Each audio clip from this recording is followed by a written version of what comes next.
I'm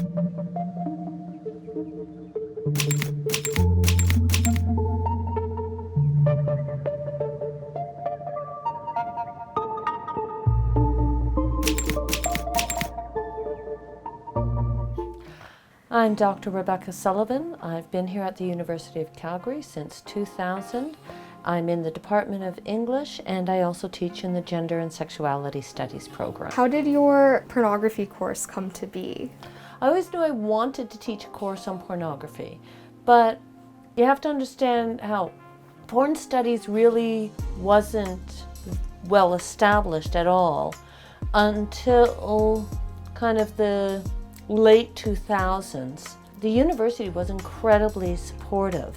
You know, I went to the associate dean. I said, look, I want to teach this course on pornography, and, you know, this could cause some problems. But, you know, we worked together to think about, well, let's be a little mindful. Let's not pretend this isn't going to be controversial. So the reason why we have very poor, very weak frameworks to talk about sex, to talk about sexuality and sexual pleasure. We don't talk about sex. And oftentimes when we do talk about sex for pleasure, it's in this moral panic. And so if we talk about kind of the ultimate sex for pleasure, I mean, that is the point of porn, right? It doesn't really have any other purpose or value. But that is a purpose and that is a value. And if we can talk about it through porn and through all the stigma and shame and confusion and panic, then we might get to some better conversations about sex. Can we learn anything from porn? I wouldn't teach a course on pornography if I didn't think there wasn't any lessons, there wasn't any educational value, any public value to pornography. And we still live in a society that is very resistant to the idea of sexual pleasure, especially for women. So it was really great developing this course as I was developing my research and as this incredible movement of feminist porn and ethical porn developed. There's a lot of, you know, not great stuff out there, a lot of poor labor relations that, you know, they're able to do that because of the stigma, because of the shame, because of the feeling like, oh, well, porn is always going to be exploitative and you shouldn't expect to be treated well on a porn set. It's like, you should be treated well on a porn set.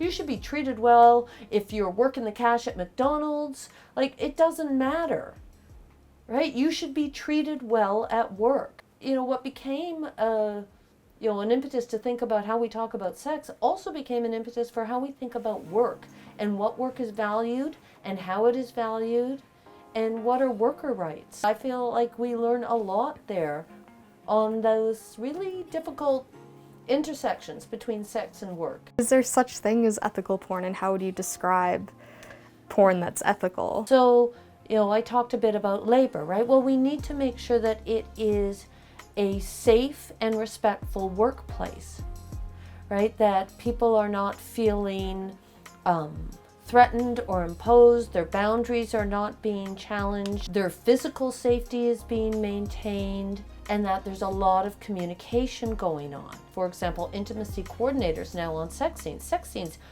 were just like Wild West of filmmaking and often incredibly abusive and exploitative, particularly to the women performers. We can also think about it structurally in terms of who owns the product and its dissemination. Stigma is a thing, and you may have agreed to do a porn for all kinds of reasons. So there's distribution issues and residual payment issues and ownership rights. And then of course there's representation, right? Like, what are we watching? Are we seeing diverse body types?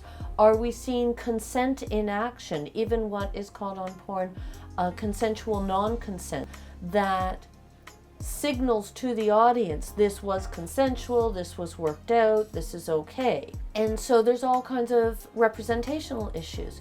So, you know, it's no one straight answer, and it doesn't always get it right. But in that sense, it's no different from the film industry in general.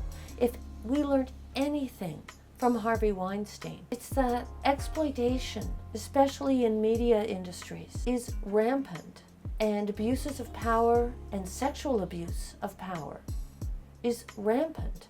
How do we destigmatize sex work and pornography? I think the very first and easiest step to destigmatize sex work and pornography is to destigmatize it.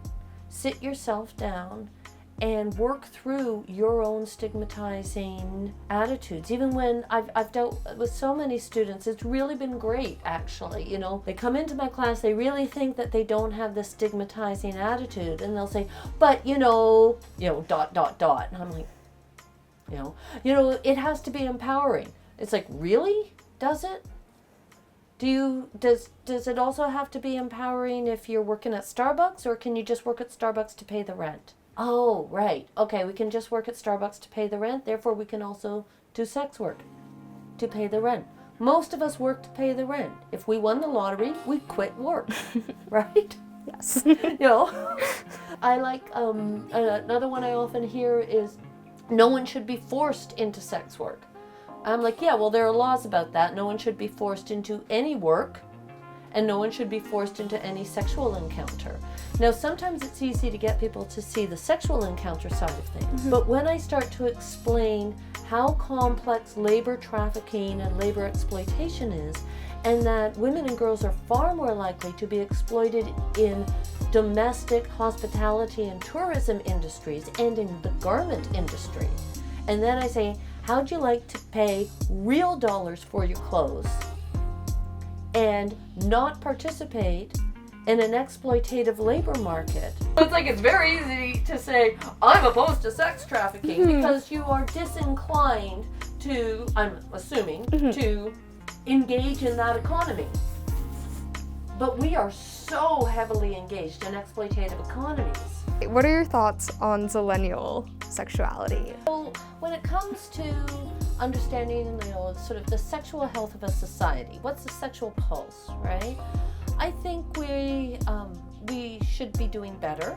I think in a lot of ways we're doing much worse than we have in different points in history. I don't really see things as always necessarily progressive, It can be more of a 2 steps forward, 1 step back, 2 steps forward, 3 steps back. I mean, look at what's happening with abortion. I think we always need to know that our sexual and gender rights, they're just never a done deal. They are always going to be under threat. And we should never put our foot off the gas, much less on the brake.